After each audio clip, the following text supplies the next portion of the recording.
This is Becoming You Again, the podcast that offers you the mental and emotional support that you need as you go through your divorce.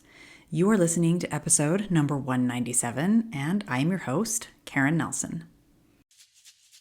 Welcome to Becoming You Again, the podcast to help you with your mental and emotional well-being during and after divorce. This is where you learn to overcome the grief and trauma of your divorce. We're going to do that by reconnecting with yourself, creating lasting emotional resilience, and living a truly independent life so that your life can be even better than when you were married.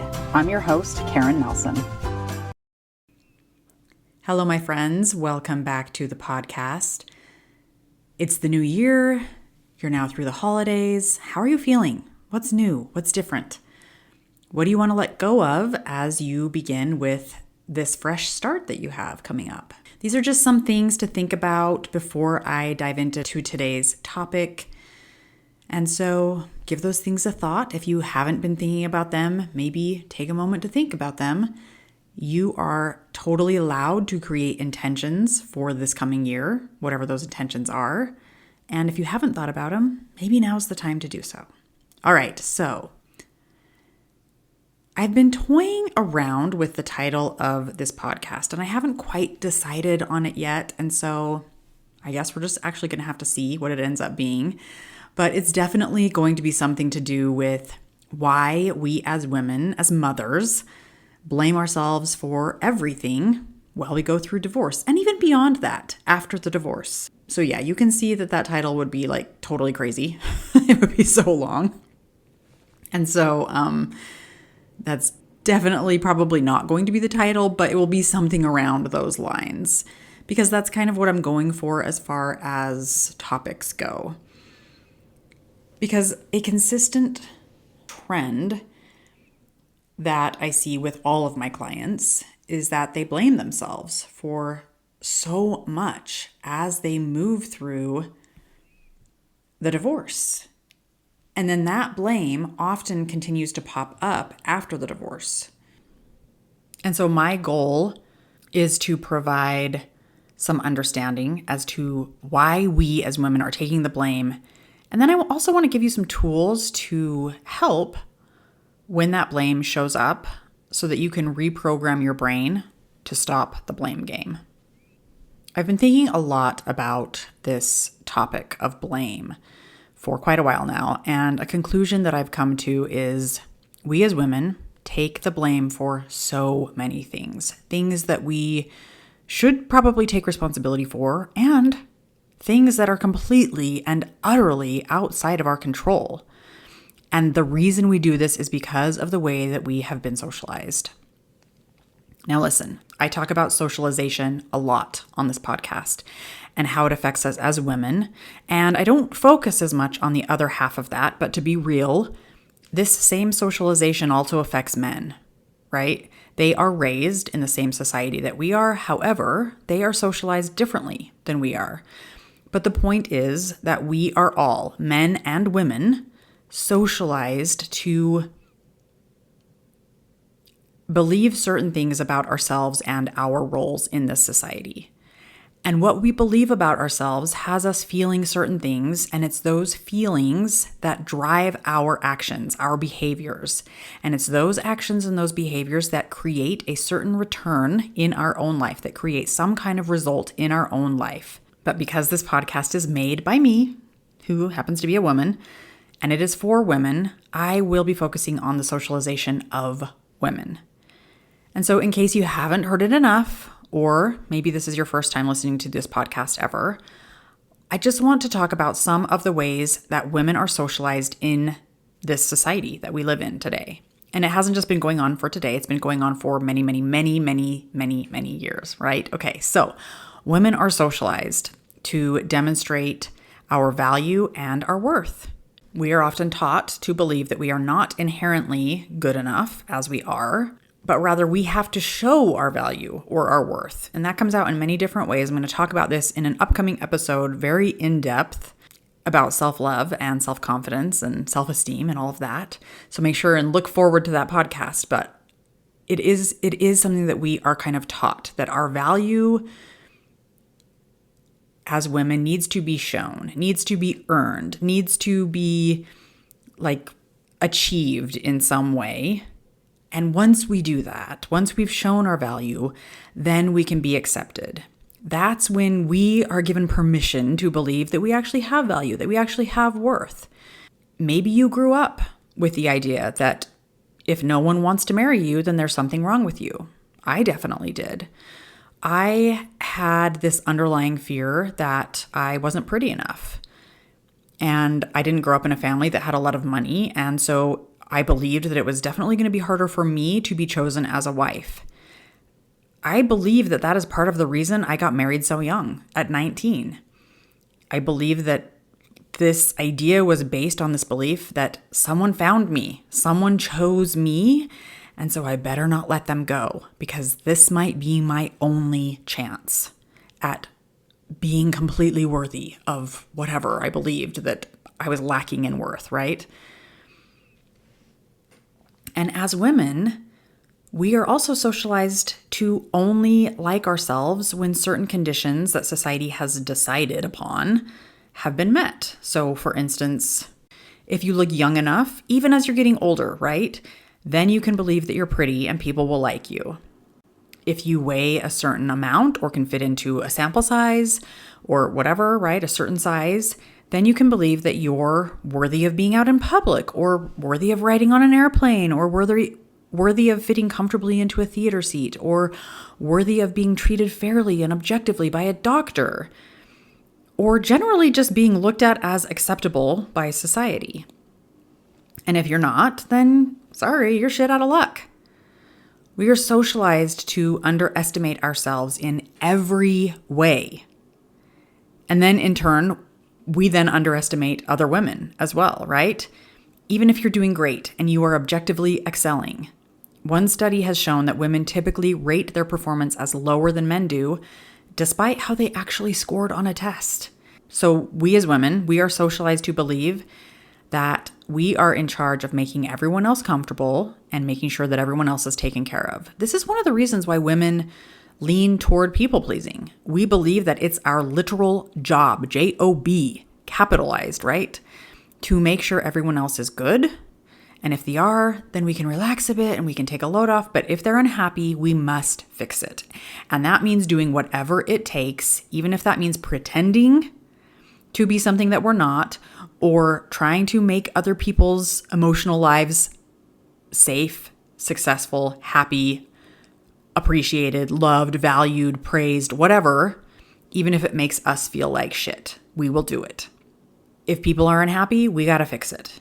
If people are hungry, we got to change that. We got to make sure they got food in front of them. If they are struggling with a problem, we need to jump in and solve that problem. This one socialized trait of women lends itself to the idea of blame, I think probably more than any other. Because we believe that if something goes wrong, or if someone in our realm feels some kind of negative emotion, then we didn't do our job of making others feel comfortable and taken care of. And so, of course, that means that whatever has happened is our fault. And we are also taught that our actions create other people's emotions. Like, how many times have you heard someone say, well, you made me mad. What you did upset me. You hurt my feelings. We get fed this lie by other people that you are in charge of their emotions. It's like they're saying, you're in charge of my emotions, whether I'm happy, proud, supportive, angry, upset, pissed off, invalidated, whatever, right? And this maybe has shown up when you were growing up with your parents. Like maybe they gave you love if you got a good grade, but they treated you poorly, or they ignored you, or they used the silent treatment, or whatever if you got a bad grade, right? Or if you performed well in your sport, you got the high fives, you got the accolades, you got taken out to dinner. And if you performed terribly, you got to go practice more. You're not good enough. You're no daughter of mine. How could you, right? This could have also shown up if you followed the rules, or if you were home by curfew, or if you had good friends, or if you didn't speak out of turn, or like whatever. It can show up in so many different ways. This might have also been reinforced in the marriage that you had. Like my ex used to use the silent treatment as a means of punishment constantly. This was his like go-to way of telling me that I had done something wrong in his eyes, right? It was his way of saying that whatever I did to him, it was my fault. But he's not going to tell me what that was. Instead, he's going to be completely silent and ignore me for days on end sometimes, so that I can have a chance to figure out what I did and change, and then maybe I'll treat you better. Like, I don't know if that's what he was thinking, but that is how I felt. I felt like it was totally my fault that he was treating me that way, that it was something that I had done, but he's not going to tell me what that is. I just have to be good enough to figure out what it is so that I can change it and not do it again next time. So maybe things like this were happening in your marriage too, or maybe it was something else, but we blame ourselves for being in charge of other people's emotions. And it's just not true. Another reason that we blame ourselves for everything as women is that women typically are the person who manage the household and the kids' schedules. And for many, many women, myself included, this is happening while you're also working, full-time, part-time, whatever. In Bright Horizons 2017 Modern Family Index survey, it found that working women were 2 times as likely to also manage the household and 3 times as likely to manage the kids' schedules. If I asked every person listening to this podcast right now to raise your hand if you, number 1, work, number 2, manage the kids' schedules, and number 3, take care of the home, like cook dinner, clean most of the time, do the laundry, those kinds of things, I would guarantee that like at least 80% of the women out there are raising their hands. And even if you don't work outside of the home, I guarantee that you feel an overabundance of feeling like you have to manage the home and all of the kids' schedules without asking for help, because perhaps you're not working outside of the home. And so you feel like it's your responsibility to just be in charge of all of that, which is, let's be real, a full-time job, right? In and of itself. So this points to the theory that women are blaming themselves for things because they feel that they are in charge of that thing. And so, of course, if something goes wrong, it must be your fault. When pain is felt, when something gets forgotten, when homework isn't done, but it leads to the fact that women take the blame and we place it upon ourselves. Okay.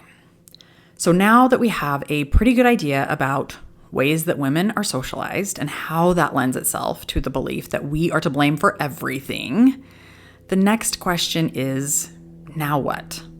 Like, where do we go from here? And the first thing that we need to understand is that just because you've been taught something or taught to believe something, or because you have a thought about something, it doesn't mean that it's true. Just because you have been socialized to believe all of these things about yourself and your role as a woman doesn't mean that they're actually true or that you have to buy into it any longer. Maybe you didn't know about these things. Maybe you weren't aware of it until right this moment. That's great news, because now that you are aware, now is when we get to actually decide if it's something that we want to continue to buy into, something we want to continue to believe. If it is, that's totally fine. That is up to you. But you can't make that decision until you actually see it and understand where it's coming from. Just because you've been told or taught or conditioned to believe that your role as a woman is one way, it doesn't mean that you have to continue to adhere to these socialized rules. It doesn't mean that you have to continue to blame yourself for everything that goes wrong in your life or in your partner's life or your kid's life or anyone else's lives. Anything that's gone wrong, that's going wrong, or that will go wrong. You don't have to take the blame for that. And I just want to add a little caveat here. I'm not saying don't take responsibility for things. Taking responsibility for choices that you made, that is an active, powerful place to be. That is owning your mistakes if necessary, right? That comes from self-acceptance, self-trust, self-compassion. That comes from love of yourself and love of others. But blindly accepting blame for all things just because you have been conditioned to believe that it's always your fault that is passive. That is blindly following. That is blind belief. That is full of shame. That is full of self-hatred. That is full of self-abandonment, where you're not even having your own back in things. And that's what we're trying to step away from, is to have you step into your power. And that is going to come from possibly taking responsibility for things in moments where you feel necessary, where you feel it necessary to take responsibility for those things. That is totally different than blaming yourself. And so the first step that we need to do is we need to see the thoughts that are keeping you believing that you're to blame. How do we identify what we're thinking? Well, the best and easiest way is to write it down. Write it down with a paper and pen, write it down on a computer, like type it up, or a typewriter, or on your iPad with an iPad pen, or with some markers, like literally however you wish to do it, just write it down. And what I want you to do is I want you to write what feels heavy to you, what you wish you could change, what you're feeling guilty over, what you're blaming yourself for, what you feel is all your fault. Write that out. Set a timer for 5 minutes, and then just let your consciousness out on paper. I don't want you to judge what you're writing. Don't edit it. Don't feel like you need to change it. Don't feel like somebody's going to read this and judge you for whatever you're thinking. No, that's not what we're doing here. We're just writing it all out, getting it all out on paper. Because once you have identified the thoughts, that's where you have the opportunity to bring awareness to what you're actually thinking. And then you get to decide if that thought is serving you or not, if that thought is helping you or not. You get to see how you actually feel when that thought pops into your awareness, and if you want to keep it or not, right? The incredibly great thing about thoughts is we can change what we are thinking and believing to things that we are more intentional about. If we know that we don't have to believe everything our brain tells us, then we also know that it's possible to intentionally choose what we want to think and believe instead. So, write your thoughts down, stream of consciousness, get it all out. And once you've written down your stream of thoughts, I want you to take one of the sentences or one of the thoughts that stands out to you. That's the one we're going to work on first.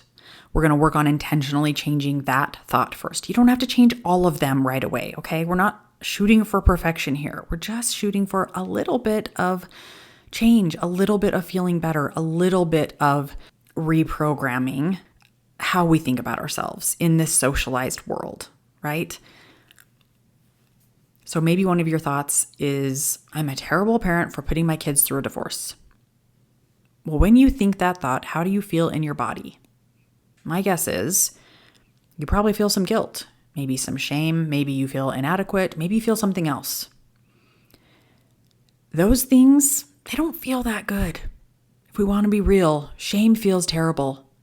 Inadequacy feels terrible. Guilt does not feel good, right? When you feel those negative emotions because of that thought, I'm a terrible parent for putting my kids through this divorce, you then behave from those feelings of shame or of guilt or of inadequacy. And then that keeps you in this place, this cycle of blame, guilt, and shame, which keeps you believing this thought that you're a terrible parent for putting your kids through a divorce, which keeps you stuck in that cycle. It just continues to repeat itself. So, believing something else, even if it is a small, teeny, baby kitty step away from the thought, I'm a terrible parent for putting my kids through this divorce, believing something else will have you feeling a little less terrible, which will have you behaving in a slightly different way. That's going to create a return on your life that is slightly different than what you've been creating in your life until now. And maybe even big difference, right? But what we want to do is create slight changes. We're not going for night and day difference here. So what thought feels a little bit better but is still believable to you. Spend a few minutes coming up with some ideas, right? Make your brain really work here. And again, we're not looking for toxic positivity here.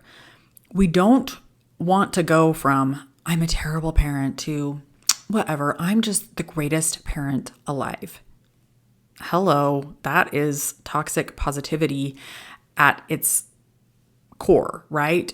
It's not believable. You're just trying to trick your brain into believing something that's completely out of the realm of actual parenting, right? We don't need to be the greatest parent alive. Why would you even want to be the greatest parent alive? What does that even mean? Who would you even compare it to? That's just an empty affirmation that has no merit, no belief associated with it, that your brain and your body are going to reject immediately. So we're not shooting for toxic positivity here, okay? Don't go to the opposite pretend affirmation here.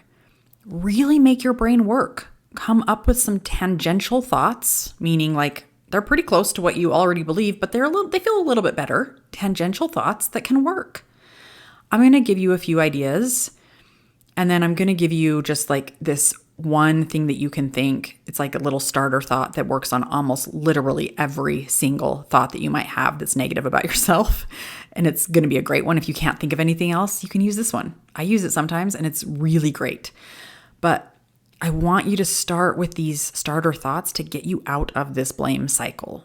So if your thought is, I'm just going to go back to the example that I've been giving, I'm a terrible parent for putting my kids through this divorce. If that's your thought, right? A new starter thought might be, it's possible I'm thinking this thought because it feels familiar, not because it's actually true. Okay, that's a good thought. Maybe say it. See how it feels. Is it slightly believable to you? Do you feel a little bit better when you think that? That's what we're shooting for, just a little bit better, right? Another thought might be, just because my relationship ended does not mean it was a failure on my part. Or I can't protect my child from the full range of the human experience, and that includes negative emotion. Negative emotion often comes associated with divorce, right? That's what I mean by you can't protect your child from a full range of human experience, okay? Or something like, even great parents get divorced sometimes. Or there is not a one right way to be a parent. So those are some ideas. Take one of those, work off one of those, build off one of those. If it doesn't quite fit for you, come up with one on your own, whatever the case may be. But the starter thought that I want to give you that works literally in almost every circumstance to help you feel a little bit better is you take the thought that you want to change. So in this case, I'm a terrible parent for putting my kids through a divorce. And then you add this ending, how human of me. You are a human. You are not perfect. You make decisions, and those decisions have consequences, good or bad. That is part of being a human. Your choices will affect other people. That is also part of being a human. So how human of you. This small sentence can offer you a small dose of self-compassion while simultaneously allowing you to feel a little more neutral about your choices. Perhaps it's about this choice to divorce or whatever it is that the thought is that you're adding how human of me to it, right? Feeling neutral definitely feels better than shame. It definitely feels better than blame or guilt or whatever else that you are feeling. So if necessary, start here. How human of me. And then I want you to work on believing this new thought. I want you to work on changing the old thought to this new thought. How do we do that? We practice. We practice, we practice, we practice, we practice. New thoughts do not happen overnight. They take time. They take practice. They take patience. They take self-compassion. They take us failing to remember to say it or to trying again or to using it over and over again, right? It takes time. This is a process of believing new thoughts. You've had a lifetime of socialization keeping you believing things about yourself and your role that has kept you in blaming yourself for everything.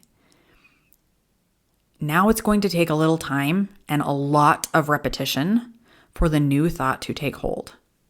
That does not mean that it is not worth doing.